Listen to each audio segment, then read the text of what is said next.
अच्छा जी, nail clubbing के बारे में याद रखिएगा। क्लबिंग कहते हैं डोम शेप नेल्स को। किसको? Dome shape, dome shape nails. अब डोम शेप नेल्स की अगर मैं बात करूं ना, तो या फिर इसको कभी कभार कहा जाता है upward upward curvature of the nails, curvature of nail. ये आपने पॉइंट याद रखना है। अच्छा, इसके बाद अब इसकी ना कुछ रीजंस हैं भाई, इसकी ना रीजन लिखें। आपको पता है इसकी एक रीजन है क्लबिंग की, जो कि आप लोगों ने पहले भी इसकी बात किया। इसके लिखे रीजन कि ये कैसे, मतलब अपवर्ड कर्वेचर होता कैसे, अगर आपसे पूछे ना कि इसकी रीजन क्या है, तो आप लोग लिखें कि जनाब Ali, if increase if increase vasodilator vasodilator if increase vasodilator in a blood. हाँ जी, इन ब्लड। उसके साथ साथ लिखें नॉन एस आपके पास टीएनएफ अल्फा, टीएनएफ अल्फा। ठीक हो गया जी। और टीएनएफ अल्फा क्या करवाता है? अगर ये आपके पास इंक्रीज होता है तो लिख लें lead to, TNF alpha lead to, ये आपके पास करवाता है edema of the pulp of the finger. Edema edema of pulp of finger. जो पल्प ऑफ द फिंगर है ना, उसके नीचे, ठीक है। तो फॉर एग्जांपल ये आप देख रहे हैं ना, ये लेट्स सपोज कर लें कि जनाब अली ये आपके पास जो है ना इसका नेल है, ठीक है। अब नेल, ये जो नेल के अंडर जो स्किन है ना, वो पल्प ऑफ द फिंगर, ठीक है। तो इसकी हम अगर बात करें ना, तो वहां भी आपके पास ये जो टीएनएफ अल्फा है वो क्या करता है? आपके पास एडिमा वैसोडाइलेटर है। और जब वैसो इंक्रीज होगा, डेफिनेटली आपके पास जनाब अली क्या होगी? एपिथेलियल सेल्स के, हाँ जी, नो जी, डॉक्टर साहब क्या सर बोल रहा है? नाइट्रिक ऑक्साइड भी, नाइट्रिक That, ऑक्साइड में that, कंट्रीब्यूट। जी बिल्कुल, nitric oxide also can be contribute, ठीक है, in oedema of the pulp of the finger, ठीक है। अच्छा, तो ये भी आपने एक तरह से जो है ना इसका पॉइंट याद रखना है। अच्छा, बहरहाल आगे बात कर लेते हैं। Next please. हाँ, लिखे जी, इसका लिखे डिफरेंशियल डायग्नोस क्लबिंग के यार। लिख लें यहाँ पे ना डिफरेंशियल, जिस तरह आप लोगों ने सीवी। अब रेस्पिरेटरी पैथोलॉजी ऐसी कौन कौन सी जिनमें क्लबिंग हो सकती है? तो तीन ही पैथोलॉजीज आपने याद रखनी है, वो इंशाल्लाह उधर भी हम डिस्कस करेंगे। तो लिख लें bronchogenic carcinoma, bronchogenic bronchogenic carcinoma, या लंग कैंसर के नाम से इसको जाना जाता है। नंबर 2 पे आप लोग लिखे ब्रोंकियोएक्टिसिस, जो कि सीओपीडी का एक वेरिएंट है।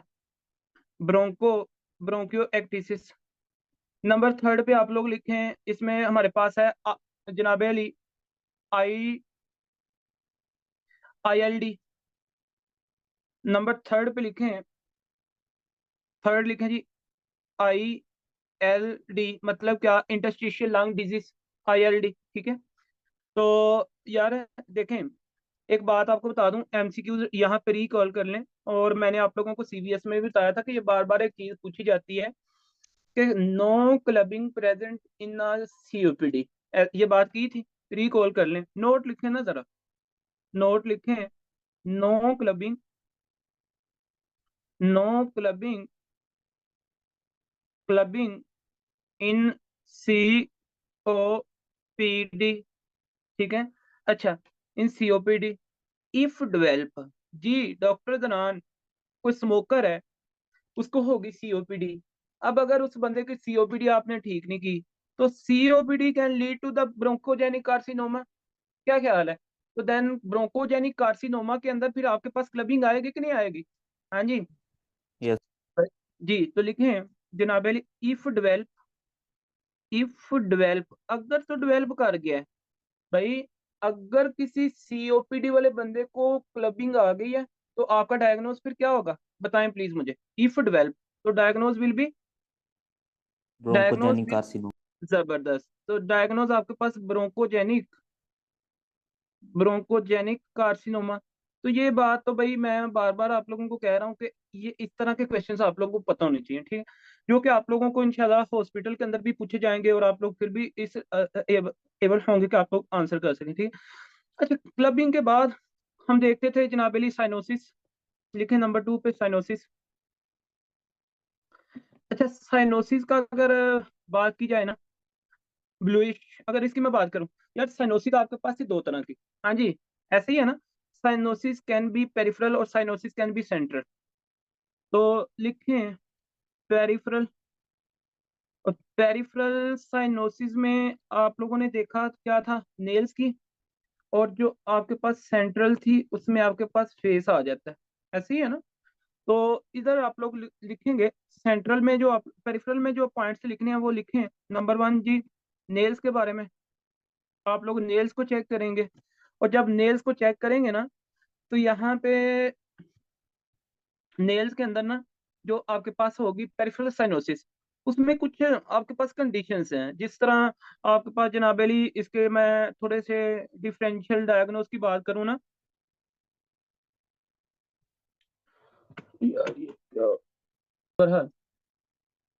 अच्छा, नेल्स, इसकी अगर मैं पेरिफेरल साइनोसिस की मैं बात करूँ ना, तो नेल्स में आप लोग चेक करेंगे और इसकी लिखें आप लोग रीजंस। इसकी कुछ ना डिफरेंशियल डायग्नोस की बात करते हैं। डिफरेंशियल डायग्नोस, इसमें हमारे पास हो सकता है यार रेनॉइड फिनोमिना पढ़ा था ना हमने। हाँ जी, रेनॉइड, रेनॉल्ड फिनोमिना। तो रेनॉल्ड फिनोमिना में क्या कंसेप्ट था? रेनॉल्ड फिनोमिना यही था ना, constriction of peripheral vessel under effect of cold. हाँ जी, इसमें क्या था? Constriction of, Yes, sir. Constriction, constriction of peripheral vessel, peripheral vessel, vessel under, under effect, under effect of cold, सर्दी में, ठीक है। अच्छा, तो इसका, इसकी सीक्वेंस क्या थी? हाँ जी, डॉक्टर साहब बताएं जरा प्लीज, इसकी सीक्वेंस क्या थी? पहले क्या होगा? कलर की Blue, सीक्वेंस white, बताएं। red. हाँ जी, ब्लू, व्हाइट और Blue, रेड, रेनाइड फिनोमिना। हाँ जी, रेनाइड फिनोमिना। red. अच्छा, उसके बाद पेरिफेरल वास्कुलर डिजीज लिख लें यार, PVD. PVD can be lead to, ठीक है। आपके पास पेरिफेरल जनाबेली साइनोसिस। उसके बाद हाइपोवोलीमिया करवा सकता है कि नहीं करवा सकता? हाइपोवोलीमिया, हाइपोवोलीमिया, ठीक है। तो ये आपने पॉइंट इसका याद रखना है, ठीक है। अच्छा, नेल्स के बाद ना, नेल्स के बाद आप लोग चेक करेंगे फिंगर्स को। आप लोग फिंगर्स की बात करेंगे, और फिंगर्स में ना, यार मुझे एक बात बताएं, फिंगर में आपको क्या मिलेगा? फिंगर में आपको एक चीज मिलेगी, एक साइन मिलेगा जिसका नाम है टार स्टेनिंग। क्या मिलेगी? Tar, tar staining. और tar staining is a feature for, हाँ जी, investigation of COPD, for smokers. जिन लोगों की फिंगर्स ब्लैक हुई पड़ी होती है ना आगे से, तो आप लोगों को उसी तरह पता चल जाना कि चाहिए कि यार ये बंदा क्या है, ये एक स्मोकर है, ठीक है। तो ये एक पॉइंट आप लोगों के साथ आप लोगों को पता होना चाहिए। अच्छा, फिर आगे बात कर लेते हैं रिस्ट की। भाई रिस्ट में आपके पास क्या सिनेरियो है? अच्छा, रिस्ट में जब आएंगे ना, रिस्ट में आप लोगों ने दो तीन चीजें देखनी होती हैं। यहाँ पे ना साइन है, यार ये इंपॉर्टेंट है, ये साइन आप लोगों ने पहले नहीं पढ़ा हुआ। जिन लोगों ने पहले सिलेबस किया था उन लोगों को तो पता होगा। देखें, यहाँ पे एक साइन है, उसका नाम लिखें जरा प्लीज। नंबर 1, उस साइन का नाम है hyper, hypertrophic, hypertrophic pulmonary, hypertrophic pulmonary जनाबेली ओस्टियो, ओस्टियो आर्थ्रोपेड, आर्थोपैथी। भाई लफ्ज ने ही जाहिर कर दिया है, हाइपरट्रोफिक है, कोई नंबर ऑफ सेल्स इंक्रीज हो रहे हैं। पल्मोनरी मतलब कोई लंग का मसला है, और साथ में हड्डियों का, ओस्टियो मीन बोन्स है, ऑर्थोपैथी, ठीक है। अच्छा, इसको सिंपल ने, जो बुक ने लिखा हुआ है ना साइन को, वो उसने लिखा हुआ है HPOA, ठीक है। HPOA का मतलब यही है, जब भी मैं आगे HPO की बात करूँ ना, तो आप लोगों को उस टाइम जो है ना इसका पता चल जाना चाहिए, ठीक है। अच्छा, अब बेसिकली ना, ये है क्या चीज़ है, इसके कुछ पॉइंट्स लिख लें। इसकी सबसे पहले तो लिखे डेफिनेशन, एच लिखे, HPOA जनाब अली इज एन आपके पास अलोंगेशन है, इज एन अलोंगेशन, ये कोई लंबाई का मसला आ रहा है, elongation of distal, elongation of distal end. भाई डिस्टल एंड का मतलब होता है, एक होता है प्रोक्सिमल एंड बोन का, एक होता है डिस्टल, एक होता है डिस्टल होता है दूर वाला, प्रोक्सिमल होता है नियर वाला, ठीक है। तो distal end of long bone, long bone, भाई ऐसी कौन सी लॉन्ग बोन है जो कि distal end of at the wrist, भाई रिस्ट पे वो जो है ना जारी होती है। हाँ जी, ऐसी कौन सी दो बोन्स हैं एट रिस्ट, रेडियस बताए अल्लाह। ना। रेडियस अल्नास, जबरदस्त। दो ही बोन है, याद रखिएगा। ये दो लॉन्ग बोन के साथ लिख लें जरा प्लीज, रेडियस, रेडियस, और साथ में आप लोग लिख लें अल्ना। यही भाई यहाँ पे एंड हो रही होती है ना, जो इनका एंडिंग पॉइंट है ना, वो जनाब अली उनकी एक तरह से आपको मिलती है लॉन्गेशन, एक तरह से इसका डायमीटर मिल रहा है साइन, ये बड़ा इंपॉर्टेंट साइन है, ठीक है।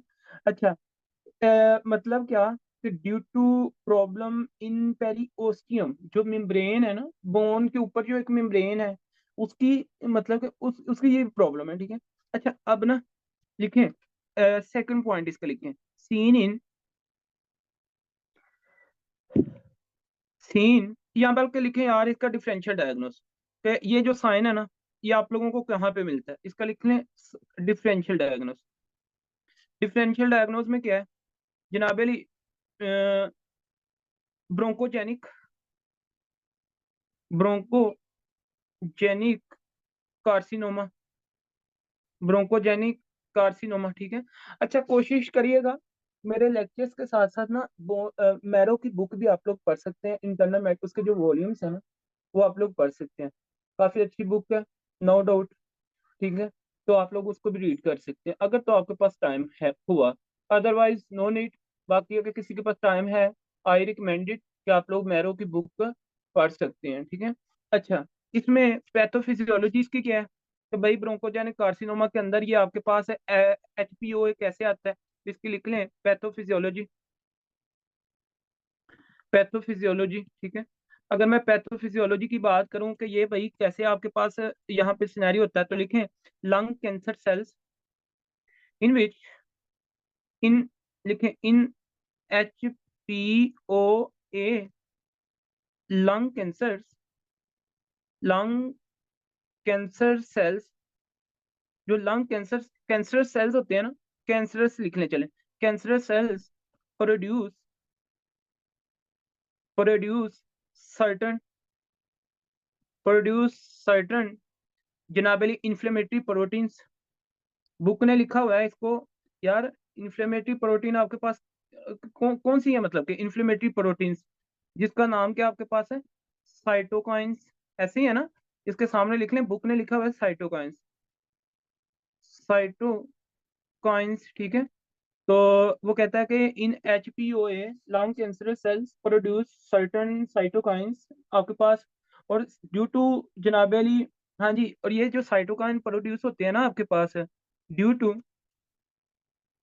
ड्यू टू इसमें लिखे पेरियो ओस्टियाइटिस, पेरियो ओस्टियाइटिस, वो मेम्ब्रेन जो आपके पास बोन के सराउंडिंग में, उसकी जब इन्फ्लेमेशन होगी तो उसके रिजल्ट मतलब इन्फ्लेमेशन ऑफ पेरिओस्टियम, पेरिओस्टियाइटिस का मतलब लिख लें साथ में ना, छोटी सी इसकी डिफाइन कर लें, इन्फ्लेमेशन ऑफ द पेरिओस्टियम, ठीक हो गया जी। तो ये आपने पॉइंट इसका याद रखना है। देखें यार, मैंने बताया ये है कि HPOA क्या है, बेसिकली एक लॉन्गेशन है distal end of the long bone की, जो कि एट द रिस्ट है, और दो ही हैं, रेडियस और अल्ना है। उसके बाद आपने मैंने ये बताया कि ये साइटोकाइंस हैं जो कि रिलीज होते हैं जनाबेली in cancer, lung cancer cell से, और जो कि ड्यू टू पेरियोस्टियम, जब इस लेयर का आपके पास फॉर एग्जांपल इसकी इन्फ्लेमेशन साथ में हो जाती है, ठीक है, क्योंकि ये मेटास्टेटिक कैंसर है, तो उसमें आपके पास जनाबेली क्या होगा, ये डिफरेंट डिफरेंट एरियाज के ऊपर इफेक्ट करेगा, तो आपके पास ये बैठी। अच्छा लिखिए उसके बाद जना यार, हैंड्स के ऊपर मुझे एक बात बताएं, हैंड्स के ऊपर आप लोगों को रिस्क के बाद, रिस्क के बाद आप लोगों को फ्लैपिंग ट्रेमर का पता होना चाहिए कि नहीं होना चाहिए, यहाँ पे फ्लैपिंग, फ्लैपिंग, फ्लैपिंग ट्रेमर्स। यार ये जो फ्लैपिंग ट्रेमर्स है ना, इसके लिए एक टर्म आप लोगों को यहाँ पे पता होना चाहिए। ये एक नॉन स्पेसिफिक आपके पास साइन है, ठीक है, जो कि आपको पता है हार्ट में भी हमने पढ़ा था इसके बारे में, ठीक है। तो इसके बारे में आपने एक पॉइंट इसके सामने लिख लिया अभी से, हेस हेस्टेरिकस हेस्टेरिकस, ये आपने पॉइंट याद रखना, ठीक है। अच्छा, हेस्टेरिकस के बारे में आपने क्या पॉइंट याद रखना है, इसमें ये याद रखिएगा, फ्लैपिंग ट्रेमर्स जनाब Ali is an is an non-specific non-specific sign of non-specific sign of, ये एक नॉन स्पेसिफिक साइन है, ठीक है, जो कि अल्टर्ड, लिखिएगा please, Altered Altered mental Altered mental state of consciousness, state of consciousness. मतलब क्या कि भाई आप लोगों को मैं ये बताने लगा हूँ, ठीक है। इसको ना अल्टर स्टेट ऑफ कॉन्शियसनेस भी कहा जाता है, sorry, alter state of consciousness, alter state of conscious, alter mental भी कह सकते हैं, या इसको सिंपल आप लोग जनाबेली इसको क्या करते, RSOC भी कह सकते हैं, ठीक है। यार alter state of of consciousness में क्या होता है, ड्रोजीनेस होती है, बंदा कंफ्यूज होता है, ठीक है। तो ये सारी सिनेरियो आप लोगों is a non specific sign of altered state of consciousness, ठीक है। इसकी ना एक चीज लिखें, फ्लैपिंग ट्रेमर की आप लोगों को ना डेफिनेशन क्लियर होनी चाहिए। बेसिकली इसमें होता भला क्या है, इन अबिलिटी टू होल्ड, लिखें, in which patient having in ability, बात यहां से स्टार्ट होती है important, in ability to hold, वो इस काबिल नहीं होता to hold wrist in wrist in extension, wrist in extension extension with open fingers, with open fingers. तो ये तो जी आपके पास मेन इंपॉर्टेंट चीज है। कहते हैं जो पेशेंट को ना देखें, आप पेशेंट को कहते हैं कि ऐसे सामने, जैसे किसी को बाय बाय करते हैं ना, जैसे किसी को बाय बाय आप कहते हैं ऐसे वो करें, तो वो हाथ उसका फिर ड्रॉप कर देता है, ठीक है, हैंड ड्रॉप कर देता है। वो इस काबिल नहीं होता कि मतलब कि हैंड को होल्ड करके रखे होता रिस्ट, ठीक है।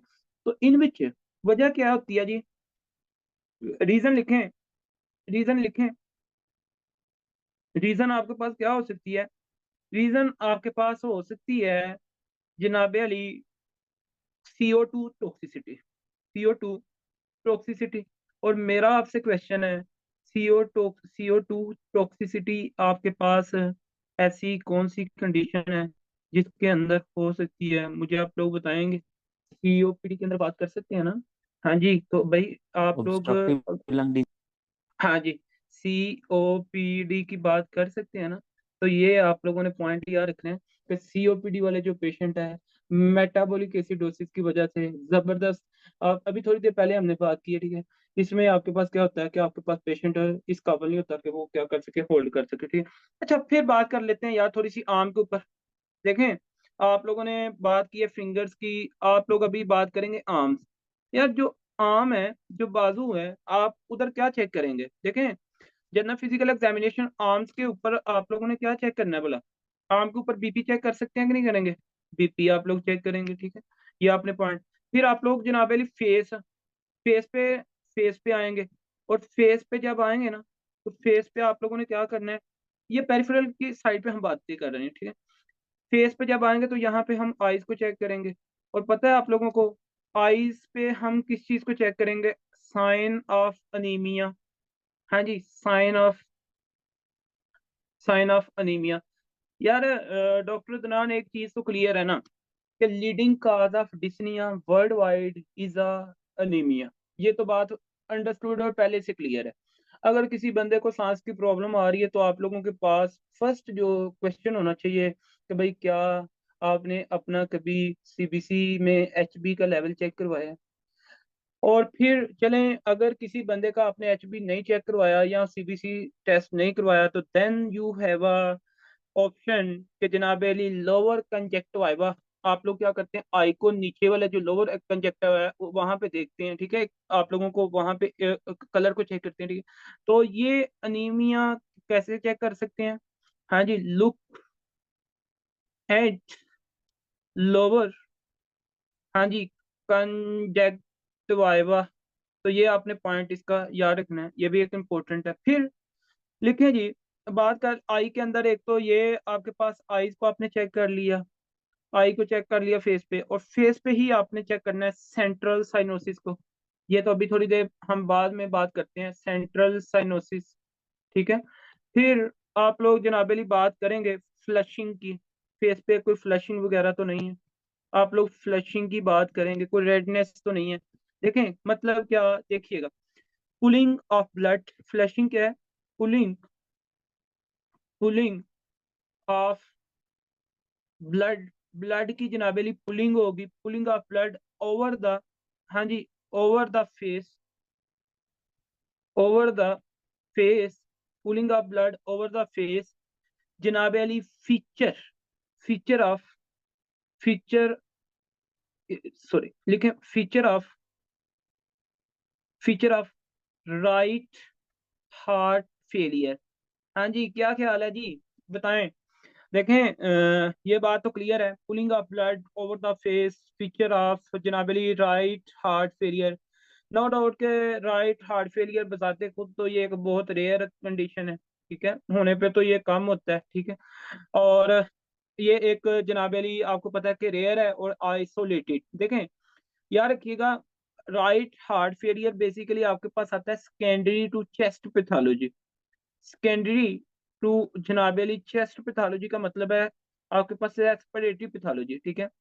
मतलब क्या, आप लोगों को बड़े अच्छे से पता है कि भाई, आप लोग एक कंडीशन पढ़ते हैं कोपल्मोनेल, हाँ जी, कंडीशन का नाम है सेकेंडरी टू चेस्ट पैथोलॉजी है। और कंडीशन का नाम आप लोग जानते हैं बड़े अच्छे से, कोर पल्मोनेल।